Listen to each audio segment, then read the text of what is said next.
참 빠르다라고 하는 말씀을 또 이렇게 드릴 수밖에 없는데, 춥게 시작했던 2026년도도 이 무더위 한가운데서 절반을 보내게 됩니다. 이렇게 지나가면서, 세월을 지나가면서 우리가 늘 느끼는 것은 은혜도 크다라고 하지만, 또 때로는 지나오면서 보면 마음속 한 구순데 또 힘들고 어려운 것이 있다. 특히 농사를 짓던 그런 분들의 이야기를 들어보면 몸이 고되고 힘든 것도 나중에 열매로 보면 힘을 얻고 평화를 얻고 또 이렇게 든든하게 일어설 수 있지만, 잊을 수 없는 가슴 아픈 일이 뭐냐. 묘목을 사거나 혹은 고추 씨앗을 샀는데 이게 제대로 된 것이 아니에요. 수고해서 키웠는데 이게 잘못됐다라고 하면 그 속은 거에 대해서 가슴이 아픈 이런 일이 있고, 또 이 약을 주면 아주 잡초도 잘 제거하고 씩씩하게 자랄 수 있습니다. 혹은 또 바로 이 영양제를 주면 정말 작물이 잘 자랄 수 있습니다. 라고 하는데, 그걸 줬는데 오히려 비실비실 거거나 위험에 빠지다라고 하면 한없이 가슴이 아프고 상처를 받게 되는 거죠. 그래서 항상 어디든지 말을 믿고 행했는데 진짜가 있고 가짜가 있어요. 근데 우리가 하나님이 아닌 이상 다 진짜였으면 좋겠는데 가짜에 속을 때가 있다라고 하는, 그건 가슴이 쓰리고 아픈 이야기다라고 하는 겁니다. 사실 우리 살아가면서 정말 순수하고 거룩하고 또 정결했으면, 정직했으면 좋겠는데 그렇지 못한 것이 우리의 삶 가운데 있어서 아픔도 어려움도 있다라고 하는 것을 보게 됩니다. 그래서 항상 진짜와 가짜를 구별하는 능력과 은혜가 있어져야 된다라고 하는 것이죠. 오늘 본문의 말씀은 진짜 예언자와 가짜 예언자에 관한 이야기입니다. 특별히 바벨론이라고 하는 강국이 성전의 귀한 것을 다 빼앗아 가고 인재들도 포로로 끌려가고 했을 때에 백성들 앞에서 하나냐라고 하는 선지자는, 여러분 걱정하지 마십시오. 하나님이 내게 말씀하셨는데 이 멍에 2년 안에 끝난답니다. 빼앗긴 거 다 돌아오고 우리 자식들도 다 돌아오니까 걱정하지 마시고 평강이 올 겁니다. 라고 하는 이야기를 하는. 그런데 그 상황을 보면서 예레미야는 하나냐에게 거짓입니다. 아닙니다. 지금은 우리가 하나님을 버리고 우상을 숭배한 죄를 지었기 때문에 하나님의 징계를 달게 받아야 됩니다. 바벨론에서 70년 동안 포로 생활하면서 회개하는 겁니다. 지금은 평화를 기대하는 것이 아니라 회개하면서 세월을 준비해야 됩니다. 라고 하는 거예요. 여러분, 듣는 입장에서 보면 하나냐 2년이면 끝납니다. 이렇게 이야기하는 사람의 말이 큰 위로가 됩니다. 그러나 사실 진리의 말씀은 70년 동안 아프지만 회개하고 가슴을 찢어야 됩니다. 라고 하는 이 말이 진짜의 말씀이죠. 이것을 이해하기 위해서는 조금 그 당시의 역사적인 배경을 이해할 필요가 있습니다. 우리가 알다시피 성경에 나오는 늘 강국은 이집트가 강국이에요. 세계적인 강국이죠. 이 강국이 있었는데, 그래서 이 이스라엘 땅도 이집트의 영향권을 낼 수 있었고, 이스라엘 사람도 결국 이집트에서 나오지 않았습니까? 그런데 이 북쪽에서 세력이 커져서 아수르라고 하는 나라가 이스라엘을 무너뜨리고 바벨론이라고 하는 나라가 이제 등장을 하면서 이 아수르가 점점 위축이 되어졌다라고 하는 겁니다.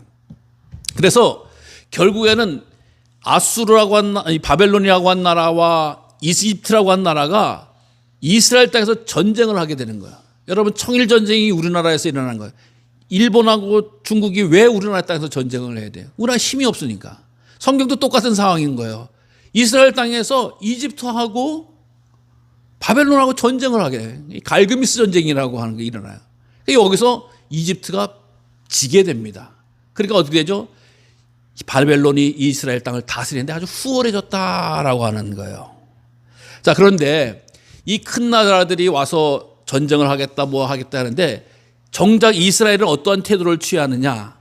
사실 많은 관료들은 이집트 편을 들어야 됩니다라고 하는 마음을 가지고 있었던 거예요. 생각을 가지고. 우리가 그동안 주변에서 아수르라고 하는 나라 봤지 않습니까? 이집트를 밀어서 이집트가 성공하도록 해야 됩니다라고 하는데, 말씀드린 바와 같이 이집트가 졌어요. 여러분, 전쟁에 지면 어떻게 되죠? 수없이 많은 전쟁 부담금, 말로 다룰 수 없는 피폐한 일을 겪게 되는데, 그걸 그대로 이스라엘이 감당하게 되는 상황이다라고 하는 겁니다.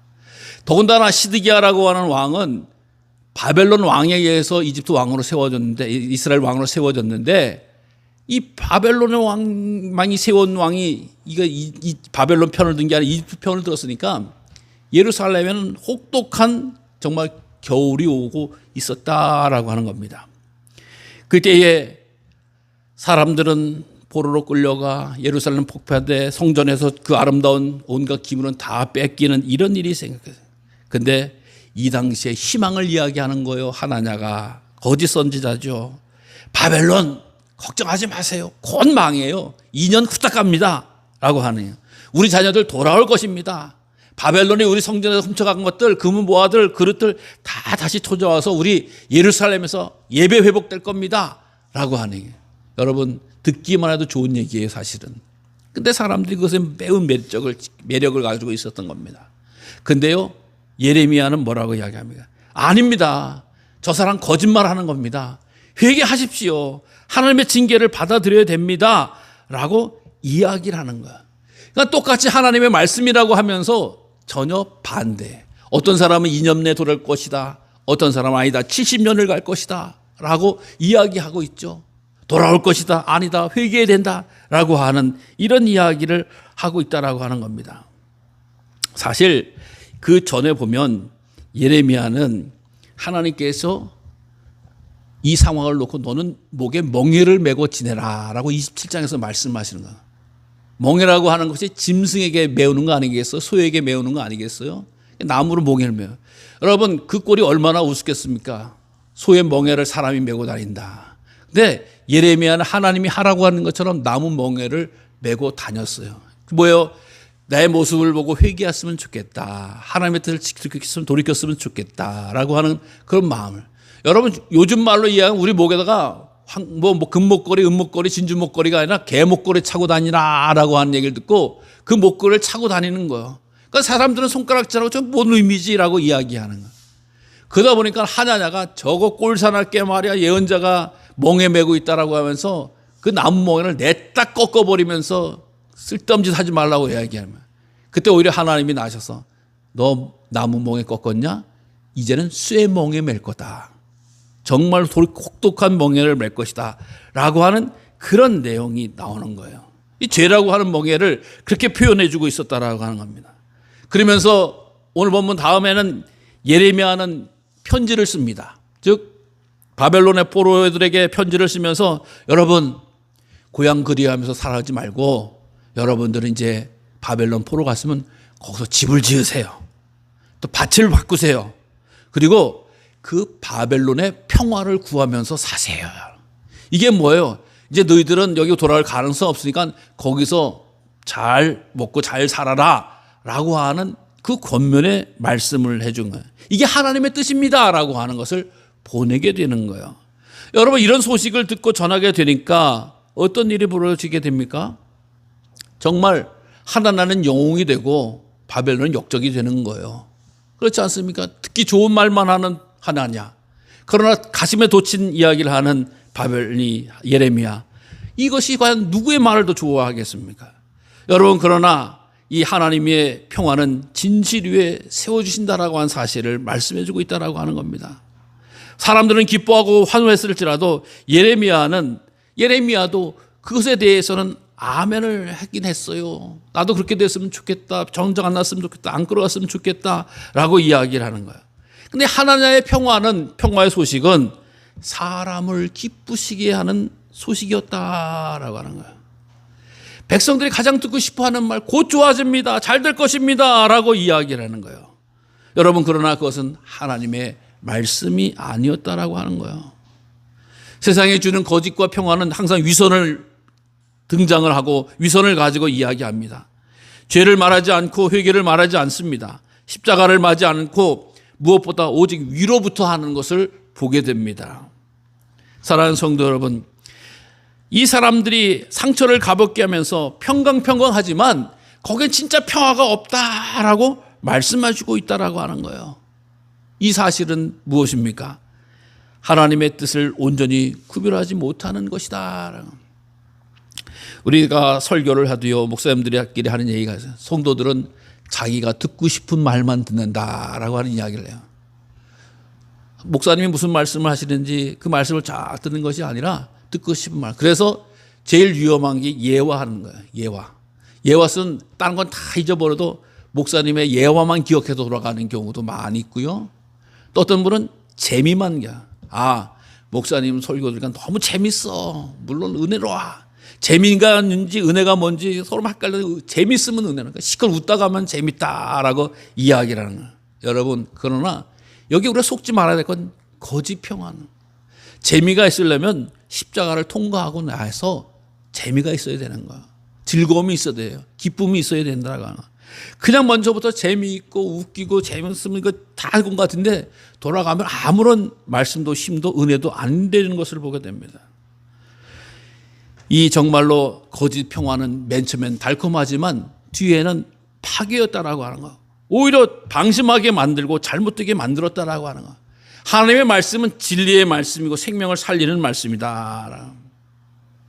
우리가 요즘 병원에 가서 이야기를 하다 보면 의사 선생님들이 환자의 기분을 좋게 하는 의사도 있어요. 근데 요즘 거의 없어요. 의사의 목적은 뭐예요?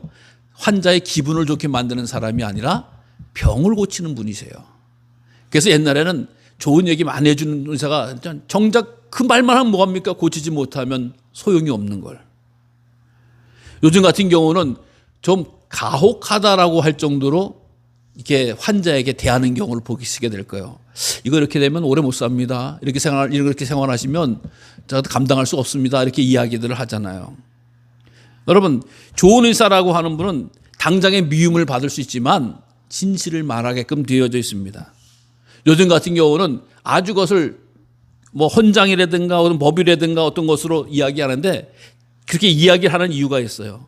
왜냐하면 어떠한 병이 걸릴지라도 그것은 환자가 자기 몸에 대해서 직접적으로 결정하고 또 스스로 이해를 하게끔 되어야 되기 때문에 정확하게 전달하는 것을 목적으로 합니다. 옛날에는 보호자에게 설명해야 된다라고 이야기했지만 이것은 오히려 환자의 권리를 침해하는 거기 때문에 환자가 자기 병이 어떤 것인지 알아야 된다라고 하는 거예요. 그래서 환자는 자기 질병에 대해서 정확하게 알 권리가 있는 거예요. 답답해. 옛날 같은 경우는 엄마 이게 무슨 병이야 이렇게 얘기해서 막 보호자들을 때를 써서 알게 됩니다. 그래서 숨기거나 때로는 불편하면 안 알리기도 있어서 괜히 오해도 섞기도 했습니다. 그러나 이제는 알 권리가 투명하게 돼야 된다라고 하는 거예요. 그리고 의사가 정확하게 환자에게 설명을 하면 맨 처음에는 가슴도 무너지고 또 기가 막히기도 하지만 신뢰를 쌓게 되고 그럼 어떻게 됩니까? 저와 함께 잘 치료해 봅시다 라고 하면서 치료 과정에 효과적인 영향을 하기 때문에 이제는 정확하게 오히려 환자들에게 이야기해 준다라고 하는 겁니다. 그리고 의료적인 치료를 할 때도 법적인 윤리적인 것도 환자의 동의가 있어야지 모든 것이 가능하기 때문에 환자를 대상으로 설명합니다. 그래서 옛날 의사 선생님들은 좋았는데 요즘 의사 선생님은 매섭다 차갑다 별 이야기를 합니다만은 사실 정확하게 이야기하고 듣는 것이 요즘 전반적인 추세고 법적인 문제를 안고 있다라고 하는 겁니다. 여러분, 우리 교회는요 하나님의 말씀이 힘을 얻어야 돼요. 하나님의 말씀을 전파해야 돼요. 세상과 다른 이유가 다른 게 아니에요. 하나님의 말씀을 즉 진실을 말하는 공동체가 있기 때문에 교회인 것이에요. 교회는요 사람을 기쁘시게 하지 않습니다. 하나님을 기쁘시게 하는 사람이에요. 그래서 사도 바울과 같은 경우는 때를 얻든지 못 얻든지 말씀을 전파하라라고 이야기해요. 하나님의 말씀을 전파하면서 모진 고난과 조롱과 멸시와 천대를 다 받았지만 말씀을 전파하라라고 하는 하나님의 뜻을 세워라라고 하는 것은 이 진리가 창궐하기를 원하시는 하나님의 거룩한 뜻인 줄로 믿으시기를 바랍니다. 그래서 하나님의 말씀을 잘 전파하는 것, 잘 듣고 분별하는 것 가장 귀한 일이라고 하는 것입니다. 그래서 하나님의 말씀은 달콤한 말보다 생명을 살리는 말씀을 주시게 된다. 이렇게 거짓 선지자와 다툼을 하는 예레미야가 이렇게 이야기하잖아요. 생각해봐라. 성경에서 옛날부터 여러 나라와 그것이 전쟁과 재앙과 전염병을 예언하지 않았느냐. 이 전쟁과 재앙과 전염병은 하나님의 심판을 이야기하는 거죠. 구약적인 개념에서 보면. 즉 내가 지금 우리나라 지금 70년 되고 회개해야 된다라고 이야기하는 것이 잘못된 거냐. 이미 봐라. 모세도 그렇고 사무엘도 그렇고 엘리야도 그렇고 호세아도 아모스도 마찬가지고 이 전쟁과 재앙에 대해서 선포할 때 이것이 말은 있었지 않았냐. 언제 진짜 예언자들 선지자들이 평화를 이야기했냐라고 이야기해요. 구약의 예언자들은 가장 먼저 하는 얘기가 회개하라. 하나님께로 돌아오라. 내 마음을 고쳐라. 라고 하는 말씀을 선포했다라고 하는 겁니다. 즉 성경이 말하는 평강은 회개 없이 이루어지는 것이 아니다. 오늘날 우리는 평화를 원하지만 회개는 원하지 않습니다. 축복은 원하기입니다. 그러나 순종은 원하지 않습니다. 용서는 받기를 원합니다. 그러나 죄를 버리려고 하지 않습니다. 그러나 성경은 분명히 말씀하지 않습니까? 평화는 언제나 회개한 후에 온다. 다윗이 그 범죄한 것을 놓고 싸우고 있을 때에 회개하고 나서 평강을 누렸습니다. 느느웨의 성읍도 요나의 선포를 듣고 어떻게 했습니까? 뒤집어 쓰고 회개하고 나서 평화를 누렸다라고 하는 겁니다. 탕자도 세상에서 돌아버리고 멋대로 살아가다가 회개하고 나서 아버지 품을 발견하고 돌아왔다라고 하고 평강을 누렸다라고 하는 거야. 예수님도 첫 설교를 통해서 회개하라 천국이 가까이 왔느니라. 그래서 이 말씀을 이해하지 못하는 성도들을 향해서 독일의 신학자 보네표는 값싼 은혜가 있다. cheap grace라고 이야기해요. 회개 없는 용서만 받으려고 그래요. 이해만 받으려고 그래요. 복음이 없는, 십자가 없는 복음만 이야기하려고 해요. 이게 잘못된 거 아니냐라고 하는 거예요. 여러분, 우리 주님께서 나를 따라오라 라고 이야기할 때, 야, 걱정하지 마. 내가 십자가를 지면서 골고다 다 언덕을 내서 길 확 신장로로 만들어놨어. 고속도로 만들어놨어. 나만 따라와. 이렇게 말씀하지 않으셨잖아요. 예수님을 따르려거든 자기를 부인하고 뭘 지라? 자기 십자가를 지라라고 말씀하셨다라고 하는 것입니다. 즉 십자가 없는 복음은 성경이 말하는 복음이 아니었다라고 하는 겁니다. 여러분, 역사적인 사실 가운데서도 백성들에게 듣기 좋은 말만 해서 위기를 자초했던 역사적인 증거가 있어요. 이게 뭐냐? 지금 세계가 전쟁을 해서 1차 세계대전, 2차 세계대전 있었고 얼마 전에 잘못하면 3차 세계대전이 날 뻔했죠. 지금도 항상 전쟁 중에 있는 나라도 있지 않습니까? 1차 세계대전이 끝난 1938년도의 일이에요. 이게 무슨 얘기냐? 이 아돌프 히틀러, 독일의 그 히틀러가 나치의 군대로서 이제 점점 1차 세계대전이 끝나고 나서 전쟁의 기운을 키워나가고 있으니까 영국의 수상 네빌 챔빌런이라고 하는 사람이 직접 독일로 건너갑니다. 그래서 영국의 수상과 또 독일의 이 히틀러가 조약을 맺어요. 그래서 뮌헨 협정서라고 하는 걸 맺는데 이게 뭐냐?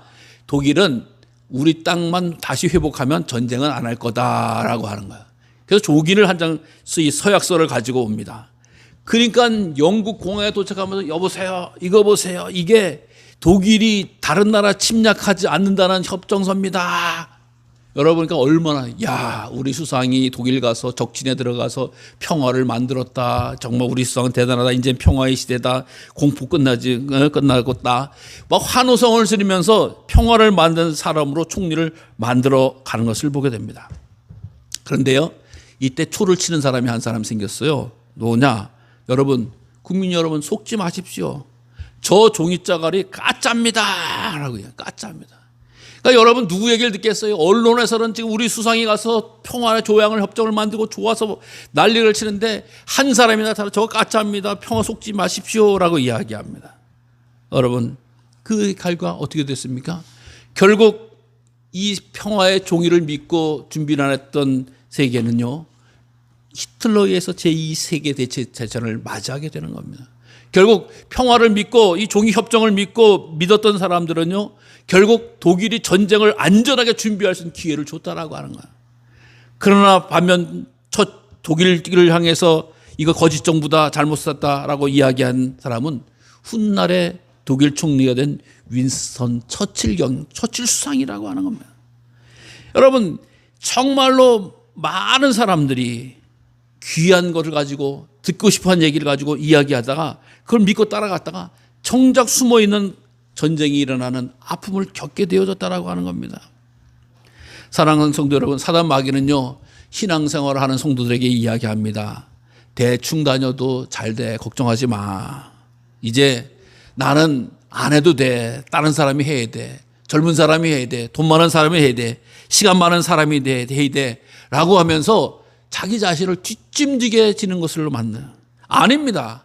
하나님은 우리의 생명이 다하는 날까지 주님의 일을 감당하도록 부르셨고 원하시고 기회를 주시는 줄로 믿으시기를 바랍니다. 내가 찾아야 되는 거예요. 믿음의 분량, 은사와 달란트를 가지고 찾아야 되는 거예요. 내가 과거에는 다른 거 할 때도 이제는 기도할 때다. 이제는 말씀 읽을 때다. 이제는 전도할 때다. 이제는 헌신할 때다라고 하면서 내가 찾아서 주의 일을 감당하고 있는 것이 깨어있는 성도고 진정한 주의 평화를 만드는 사람이다라는 겁니다. 여러분, 하나님의 말씀이 다 떨어진 것 같아도 반드시 이루어지고 성취되는 것을 보게 됩니다. 여러분, 2년이 지난 뒤에 하나냐는 진짜 그는 죽게 되어지는 것을 보게 됩니다. 그리고 이 말씀대로 하나님의 사람 예레미야의 말씀대로 이스라엘 백성들은 그 시간을 지나게 되어졌다라고 하는 것입니다.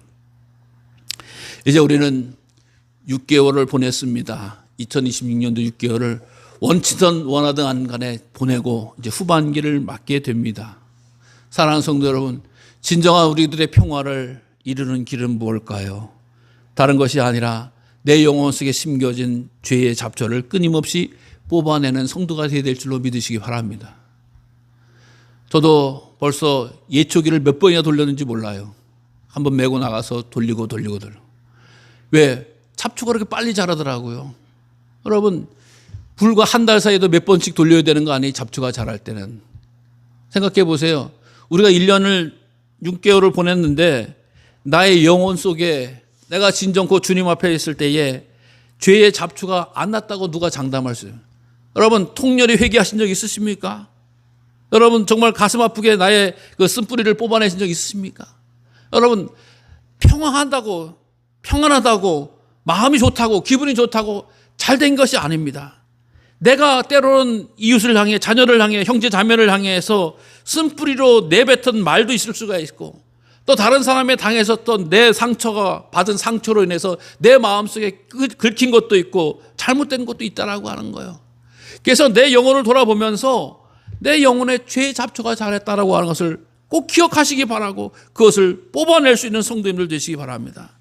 하나님, 내 마음속에 돋아난 이 시기와 질투와 원망의 잡초를 주님의 보혈로 뿌리채 뽑아 주시옵소서. 뽑아내서 나를 자유케 하게 해주시고 평강케 해달라고 하는 기도를 하면서 우리 후반전을 후감기를 맞이해야 되지 않겠습니까? 여러분, 내가 가만히 있다라고 해서 죄의 잡초가 자라나지 않은 건 아닙니다. 우리가 가만히 있는 논과 밭에 왜 이렇게 잡초가 납니까?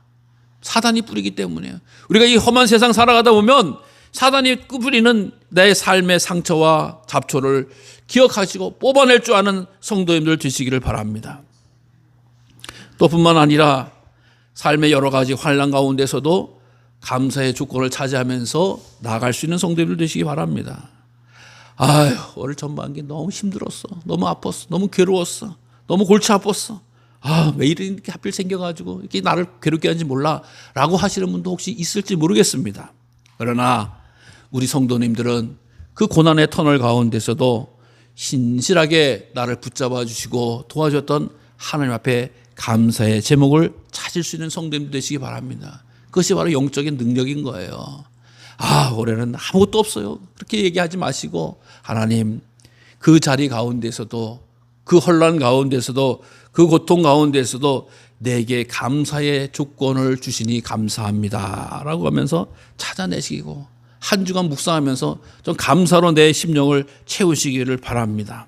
그래서 이 맥주 감사절이 그냥 감사절이 아니라 그래 전반기에 이렇게 돌아가면서 그래도 감사했다. 그래도 감사해. 이것 때문에 감사하고 저것 때문에 감사하고 잘 찾아내서 감사의 열매가 풍성한 성도님들 되시기 바랍니다. 또 뿐만 아니라 평화의 씨앗을 심는 우리가 평화의 농부의 사명도 잘 감당할 수 있는 성도님들 되시기 바랍니다. 화평하게 하는 자는 복이 있나니 그들이 하나님의 아들이라 일컬음을 받을 것이다 라고 이야기해요. 평화는 저절로 이루어지는 게 아니에요. 여러분, 사랑 관계에 있어서 평화가 깨진 것은 나도 잘못했지만 그쪽 사람도 잘못했다라고 이야기할 수도 있습니다. 그러나 푸는 것은 내가 먼저 풀어야 되는 거예요. 내가 먼저 손을 내밀고 내가 먼저 말 한마디가 시작되면 녹아지고 평화를 만드는 성도가 되는 줄로 믿으시기를 바랍니다. 이 세상에 오늘 말씀처럼 예레미야와 하나냐 두 선지자의 모습도 보입니다. 사람을 듣고 싶어하는 얘기를 해봤자 그것은 하나님의 말씀이 아니고 그 말씀대로 되어지지도 않습니다. 그러나 하나님의 말씀을 듣고 행할 때 그 말씀이 바로 이루어지게 되어지고 또 형통하게 되어진다라고 한 사실을 기억하시기를 바랍니다. 그래서 다가오는 후반절기에는 우리 하나님 앞에 귀한 사랑으로 믿음으로 거룩함을 덧입어서 평강으로 충만한 우리 모두가 되시기를 간절히 주님의 이름으로 축원합니다. 기도하겠습니다.